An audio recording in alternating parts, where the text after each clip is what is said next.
Bismillahirrahmanirrahim. Assalamualaikum warahmatullahi wabarakatuh. Welcome back to my channel Jamal Official Vlog. Kali ini saya akan membahas salah satu materi ya, yaitu gagal bayar pinjaman online sampai dikirimi barang COD-an puluhan juta nilainya. Mau tahu? Simak videonya. Jangan pernah takut oleh ancaman dan teror dari DC pinjaman online.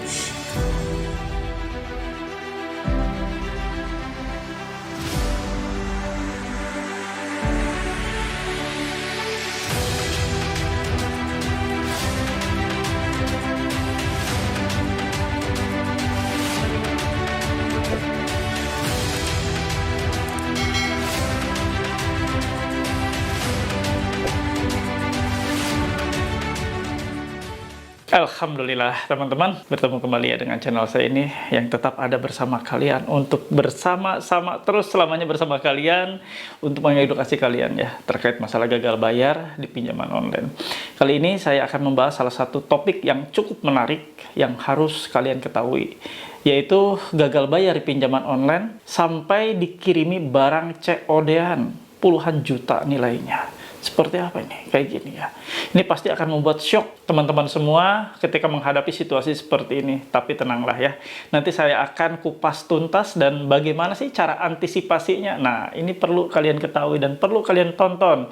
Nyimak video-video saya, jangan cuma depannya, jangan cuma tengahnya, jangan cuma akhirnya, tapi komplit dari awal pertengahan sampai akhir biar tidak ada gagal paham. Nah, ya. Kali ini saya akan mengupas, ya mudah-mudahan ini bermanfaat buat kalian semua dan mengedukasi sekaligus sebagai bahan informasi yang terbaik buat kalian semua. Silahkan simak kawan-kawan. Seperti biasa saya akan tampilkan secara penuh ya di layar. Saya akan bacakan, saya tutup namanya. Kami pegang eKTP dan alamat rumah. 1 jam ke depan belum bayar di APK, saya pesenin iPhone 13 5 biji. COD ke alamatmu kalau berhutang tepat waktu. Nah, ya teman-teman, sampai mau dikirimi bila 1 jam tidak bayar, dikirimi barang COD-an iPhone 13 5 buah, nggak tanggung-tanggung 5 buah ya. Yuk kita simak ulasan dari saya. Nah teman-teman, tadi kawan kita ya salah satu nasabah yang gagal bayar itu dikirimi pesan bahwa 1 jam kemudian bila tidak melakukan pembayaran di pinjaman online akan dikirimi iPhone 13 sejumlah 5 buah ya, 5 biji katanya kan. Nah, bisa kalian bayangkan, kurang lebih lah iPhone 13 itu untuk harga sekarang 13 juta dikali 5 ya kurang lebih 60-an, 65 jutaan. Bayangkan mereka ya akan mengirimkan iPhone 13 sebanyak itu di COD loh ke Anda loh, cash on delivery di COD. Lalu Anda diharuskan membayar, itu kan ketentuan COD ya, lalu Anda harus membayar. Begini teman-teman ya. Hal seperti ini tentunya kalau kawan-kawan menyimak video-video saya dari sebelum saya putar video yang ini saya tampilkan ya, banyak sekali saya kupas terkait masalah modus-modus penagihan yang dilakukan oleh para penagih pinjaman online ini. Modus-modus dari yang paling ringan yang mengandung dan mengundang gelak tawa kita ya, dan hal-hal lain yang mungkin bagi sebagian orang itu sangat menyeramkan dan menakutkan, termasuk seperti ini akan dikirimi atau akan di COD ya barang-barang yang berkelas mewah iPhone 13 gitu sejumlah 5 buah. Nah kawan-kawan, kalau kalian respon awalnya mencernanya dengan baik, tentunya kalian tidak akan kalap, tidak akan bingung. Tapi kalau kalian respon awal saja sudah langsung ketakutan melihat nominal ya, nominal jumlah yang akan dikirim iPhone 13 5 buah, itu pasti langsung kepala langsung tang, duit gue berapa puluh juta gue harus nyediain, bayar pinjol aja nggak sanggup apalagi bayar COD. Kawan-kawan tenang ya, dalam situasi seperti ini kalian perlu tenang. Ingat kawan, ini adalah ancaman, bentuk ancaman. Harusnya kalian bisa membedakan mana ancaman hanya bohong-bohongan, hanya untuk membuat Anda takut. Tidak mudah, sekali lagi tidak mudah seseorang ataupun dari toko ataupun dari tempat penjualan iPhone 13 mengirimkan sejumlah 5 unit barang iPhone yang mewah itu ke seseorang dengan cara COD. Tidak mudah, kawan. Itu barang bukan hanya barang handphone yang harganya 1 juta, yang harganya cuma 2 juta. Ini harganya belasan juta dan 5 buah pun. Harusnya kalian bisa ya, secara logis aja udah nggak logis ya, udah unlogic. Tidak mungkin itu terjadi. Karena pedagang aja pasti mikir loh. Jangankan ngirim 5 buah, ngirim 1 saja COD harus jelaskan siapa yang bertransaksinya. Kalian harus paham bahwa ini adalah cara-cara mereka untuk membuat Anda tuh takut, untuk membuat Anda bayar. Itu aja, kawan. Itu poin utama dan poin pentingnya. Selebihnya ya sudahlah. Hal seperti ini banyak sekali sudah dikupas. Cara-cara mereka menagih, cara-cara mereka melakukan ancaman-ancaman. Ini sih sebenarnya bukan ancaman ya. Kalau menurut saya ini adalah sesuatu bentuk kebodohan yang dikirimkan oleh DC. Ya dikiranya nasabah tuh semuanya bodoh gitu. Dikiranya nasabah tuh semuanya tuh apa yang mereka pikirkan si DC ini, bahwa nasabah itu pasti ketakutan. Tidak semua nasabah itu gampang ditakut-takuti. Apalagi nasabah yang sudah sering menonton video-video saya. Hal seperti ini sangat mudah dideteksi bahwa ini adalah kebohongan. Kirim sampai 5, kecuali dia bilang, saya akan kirim ya HP Android harga misalnya 1,5 juta. Silakan bayar loh gitu di tempat. Mungkin beda ya, dan itu juga nggak mungkin terjadi. Tidak mudah lah ya untuk melakukan transaksi COD. Tidak mudah juga untuk penjual mengirimkan barang seperti itu. Jadi saya berharap kawan-kawan di sini dalam menerima segala bentuk macam informasi yang dikirim via WhatsApp yang mengatasnamakan itu dari DC, dari penagihan pinjaman online. Anda pertama saya minta respon awal. Respon awal Anda harus bisa membedakan yang mana itu adalah bentuk upaya-upaya untuk membuat Anda segera bayar. Jangan takut, kawan. Situasi seperti ini, apalagi ini di awal bulan Maret ya. Dan nanti di pertengahan kita akan menginjak bulan Ramadan, bulan puasa. Tentunya di bulan depannya kita sudah Hari Raya Idul Fitri. Ini akan terjadi hal-hal yang di luar dugaan kalian. Cara-cara mereka lakukan akan lebih gencar lagi. Cara-cara yang mereka lakukan akan lebih ekstrim. Mereka akan menggunakan cara-cara yang paling ekstrim sekalipun agar mereka tidak ketinggalan nanti di bulan depan itu untuk mendapat THR untuk karyawan yang internal. Untuk yang eksternal atau lebih dikenal dengan agensi atau pihak ketiga, tentunya mereka juga nggak mau melewatkan masa-masa seperti ini. Bagaimana mereka kalau misalnya mereka gagal menagih, mereka pasti akan dipecat atau mereka tidak akan mendapatkan bonus, tidak akan mendapatkan insentif, tidak akan mendapatkan hasil apapun. Makanya mereka akan melakukan berbagai upaya untuk Anda bayar. Termasuk salah satunya mereka menginformasikan akan mengirimkan COD ke tempat Anda. Nah, hati-hati, pahami. Cara-cara mereka mau melakukan apapun, tapi cara-cara mereka akan mudah kita endus. Modus-modus mereka akan mudah kita ketahui. Mudah sekali gitu kan. Seperti itu ya kawan-kawan. Jadi sekali lagi saya mohon kiranya kawan-kawan lebih bijak lagi menggunakan logika kalian secara logis bahwa apapun itu ancamannya hanya untuk menggiring Anda segera melakukan pembayaran. Pak, gimana nih kalau beneran itu COD-an datang, lalu kita bagaimana Pak menyikapinya? Kalau dulu-dulu ya saya sering mendengar ada COD-an makanan. Jadi dia kirim via Gojek lah gitu kan. Jadi dia si DC ini mungkin kesel atau gimana, lalu dia kirim makanan atau pesan makanan dan dikirim ke alamat si debitur ini. Tapi hal seperti itu sebenarnya bisa saja ya terjadi dan kalian berhak kok untuk menolak. Kalian punya identitas yang resmi. Gini loh logikanya. Kalian tidak pernah memesan dengan nomor handphone yang terdaftar nomor kalian. Kalian bisa bersikukuh bahwa saya tidak pernah memesan barang ini. Saya tidak pernah untuk membeli barang ini atau memesannya. Jadi Anda bisa berhak untuk menolak. Tidak ada masalah kok. Tidak ada sanksi hukum. Kalau Anda dikirimi barang, lalu Anda menolak, tidak ada sanksi hukumnya. Apa sanksi hukumnya? Nggak ada. Jadi mereka hanya ingin membuat Anda cemas sesaat saja. Membuat Anda takut sesaat saja. Selebihnya nggak ada kok. Tenang aja. Hukum tidak bisa menyentuh kok Kok bukan kalian yang memesan? Kecuali beda ya, kalau Anda yang memesan, ya beda kasusnya ya. Kalau ini Anda tidak memesan, Anda tiba-tiba dikirimi oleh pemesan gelap, lalu mereka mengirim Anda barang dari pihak penjual tersebut, ya Anda bisa menolaknya. Simple. Nggak usah terlalu dibuat ribet ya, nggak usah terlalu dibuat cemas berlebihan. Karena kecemasan yang terjadi saat ini saat Anda gagal bayar, itu adalah kecemasan yang Anda ciptakan sendiri sebenarnya.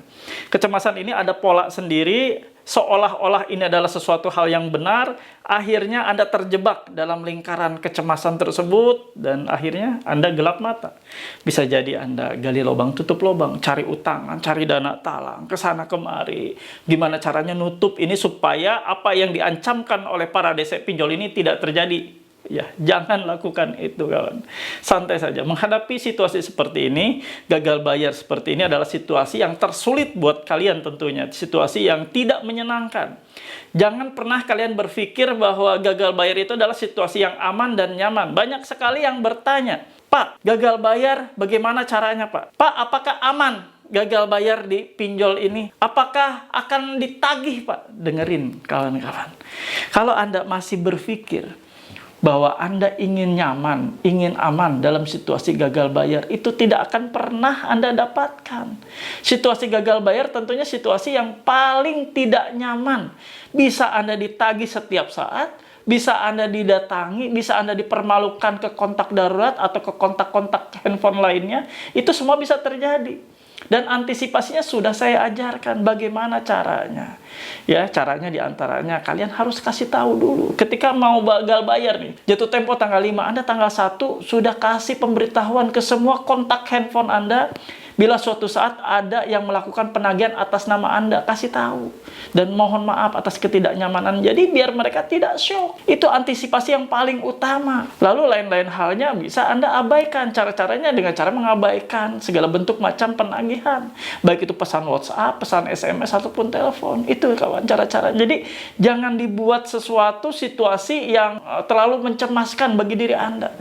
Gagal bayar tentunya resiko. Resikonya ya seperti ini. Resikonya tidak nyaman. Resikonya sesuatu hal yang kalau dikirim bikin deg-degan udah pasti. Itu adalah sesuatu hal yang wajar, hal yang lumrah.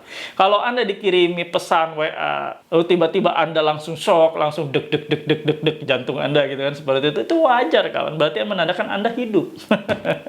Kalau dikirimi sesuatu jantung Anda nggak deg-degan, itu berarti Anda nggak hidup. Ya santai ya, ini jokes ya. Jadi jangan terlalu dibuat pusing. Gagal bayar adalah situasi yang memang bukan sengaja kita mau buat seperti itu, tapi memang situasi saat ini yang tidak memungkinkan bagi Anda membayar segala macam bentuk cicilan dari pinjaman online ini. Karena ada kebutuhan yang mendadak, anak, istri sakit, orang tua sakit, kebutuhan biaya lain yang mendesak, dan kebutuhan biaya lainnya yang mendadak seperti biaya sekolah, SPP, dan sebagainya. Jadi kawan-kawan, jangan terlalu dipikirkan ya hal-hal seperti itu. Santai saja, bikin rileks lah pikiran kalian. Gagal bayar, resiko yang paling akan kalian dapati adalah kalian kena slick OJK. Kena blacklist, Anda tidak bisa lagi minjam di berbagai platform pembiayaan, platform perbankan, ataupun utangan-utangan lainnya. Itu saja kawan. Perlu diingat, hanya itu saja, yang lainnya tidak. Anda digugat? Enggak. Dan hampir tidak pernah saya dengar ada nasabah yang saat ini gagal bayar lalu digugat ke pengadilan. Masih banyak hal yang perlu kalian fokuskan. Selain kalian hanya meratapi keadaan ini, hanya mengikuti kecemasan yang terjadi saat ini. Please ya, buang jauh-jauh rasa itu. Sekarang fokus saja. Fokus untuk pemenuhan kebutuhan keluarga Anda, fokus untuk kehidupan Anda yang lebih baik lagi, fokus untuk meninggalkan riba pinjaman online ini. Dan riba itu harus kalian tinggalkan. Pinjaman online ini harus kalian jadikan pelajaran bahwa ini adalah sesuatu yang tidak mengenakan buat kalian, sesuatu kesalahan yang sangat fatal, sesuatu kelalaian. Ya, lalai juga kalian. Udah melalaikan perintah Allah untuk menjauhi riba pinjaman online, kalian malah terjerumus sekarang ini. Oke kawan-kawan, saya kasih kesimpulan ya buat kalian semua, bahwa tadi apa yang kalian saksikan akan dikirimi COD barang iPhone, HP iPhone 13 sejumlah 5 buah Itu adalah akal-akalan mereka saja. Mereka melakukan semua itu hanya untuk Anda bayar, agar Anda mengupayakan melakukan pembayaran langsung. Jadi mereka melakukan itu semata-mata untuk membuat Anda bayar, tidak ada yang lain. Tidak mungkin itu terjadi. Itu tidak akan pernah terjadi, kawan. Jangan takut. Ya, sekarang fokus aja untuk kalian bisa membenahi diri kalian, untuk fokus lebih giat lagi bekerja, untuk mengejar ketertinggalan kemarin pada saat-saat kalian terjebak pinjaman online, kalian tidak konsentrasi dalam bekerja, produktivitas Anda menurun, apalagi yang pada jualan, pada berniaga, pada usaha, lalu fokusnya terpecah hanya gara-gara kalian memikirkan segala macam bentuk ancaman. Sudahi ya kawan. Jadi sayangi diri kalian, bahwa ada yang lebih penting dan lebih berharga yang lebih dipikirkan ketimbang Anda harus mikirin pinjaman online yang tidak akan pernah terjadi dampak yang paling mengerikan sekalipun. Hanya slick OJK, hanya blacklist, itu saja. Yang lainnya tidak akan pernah terjadi dalam hidup Anda. Ingat, Anda sudah sangat dibutuhkan oleh keluarga Anda.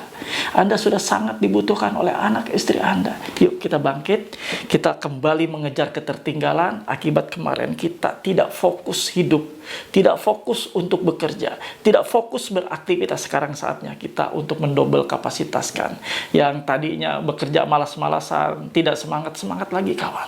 Tidak ada pinjol yang bisa memenjarakan kalian. Tidak ada pinjol yang bisa menggugat kalian. Kalian hidup fokus saja. Dengan kalian di blacklist atau kena slick OJK, berarti itu adalah sarana yang terbaik. Berarti Allah sayang kalian. Tuhan sayang kalian. Kalian dibuat agar tidak rumet lagi ke depannya dengan cara ngutang-ngutang lagi. Berarti kalian dibuat untuk tidak ngutang. Harusnya kalian bersyukur dan mengucap Alhamdulillah. Karena kalian tidak kembali terjerat ke dalam pinjaman online ataupun riba-riba lainnya. Oke kawan-kawan, seperti biasa kita tutup saja video kali ini. Mudah-mudahan bermanfaat buat kalian. Dan video ini saya tutup seperti biasa mengajak kalian semua untuk beristighfar. Agar kita mendapatkan ampunan dari Allah Subhanahu wa Ta'ala dan kita sambung dengan doa. Dan semoga apa yang kita panjatkan, doa-doa kita, Allah dengarkan, Allah kabulkan, dan insya Allah hidup kita lebih berkah ke depannya. Yuk kita beristighfar dan lanjut dengan doa.